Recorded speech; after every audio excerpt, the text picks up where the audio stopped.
ఒక సైడ్ ఏమో రాహుల్ గాంధీ ఈ గ్రేట్ నికోబార్ ప్రాజెక్ట్ ను ఆపేయాలని చెప్తుంటే, ఇంకో సైడ్ మాత్రం పాకిస్తాన్ అండ్ చైనా కలిసి ఇండియా మీద యుద్ధానికి ప్రిపేర్ అవుతున్నారు. పాకిస్తాన్ 55 ఏళ్లలో మొట్టమొదటిసారి బంగాళాఖాతంలోకి తన సబ్మెరైన్ తీసుకుని వచ్చి పెట్టింది. అండ్ ఇది ఇండియాకు ఒక క్లియర్ సిగ్నల్. 1971 వార్ లో పాకిస్తాన్ చిత్తు కొడిపోయింది. అండ్ పాకిస్తాన్ కింద 93,000 మంది సైనికులు తమ తలలు వంచి ఇండియా ముందు సరెండర్ అయ్యారు. కానీ ఇదే యుద్ధంలో పాకిస్తాన్ కింద పిఎన్ఎస్ హంగూర్ అనే సబ్మెరైన్ ఒక ఇండియన్ సబ్మెరైన్ ధ్వంసం చేసింది. పాకిస్తాన్ ఇప్పుడు అదే పిఎన్ఎస్ హంగూర్ పేరుతో ఇంకో సబ్మెరైన్ తీసుకొచ్చి ఇండియా నెట్టింట్లో అదే బంగాళాఖాతంలో డాగ్ చేసింది.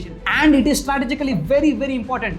ఎందుకంటే 1971 వార్ తర్వాత పాకిస్తాన్ నావల్ ఫ్లీట్ అనేది ఈ అప్పర్ అరేబియన్ సీ దాటేసి ముందుకు రాలేదన్నట్టు. కానీ పాకిస్తాన్ ఇప్పుడు ఇంత సాహసం చేసి డైరెక్ట్ గా బంగాళాఖాతంలోకి వచ్చిందంటే కారణం వాళ్ళ న్యూ ఫ్రెండ్ అయిన చైనా వాళ్ళని. China strings of pearl strategy ద్వారా ఇప్పటికే ఇండియన్ ఓషన్ రీజన్స్ లో తమ ప్రెజెన్స్ పెంచింది. అండ్ ఇప్పుడు పాకిస్తాన్ బంగాళాఖాతంలో తన ప్రెజెన్స్ పెంచడం ద్వారా చైనా అండ్ పాకిస్తాన్ కలిపేసి ఇండియాని 2 సైడ్స్ నావల్ బ్లాక్ చేయడానికి ట్రై చేస్తున్నారు. ఇప్పుడు ఇండియా అర్జెంట్ గా 2 ఇంపార్టెంట్ థింగ్స్ చేయాలి. ఇండియా యొక్క సబ్మెరైన్ డెవలప్మెంట్ ప్రోగ్రామ్ అయిన P-75I ఎక్కువ ఫండ్స్ చేయాలి, దాన్ని ఫాస్ట్ ట్రాక్ చేయాలి. రాహుల్ గాంధీ చెప్పింది మానేసి ఈ గ్రేట్ నికోబార్ ప్రాజెక్ట్ యొక్క డెవలప్మెంట్ స్టార్ట్ చేయండి.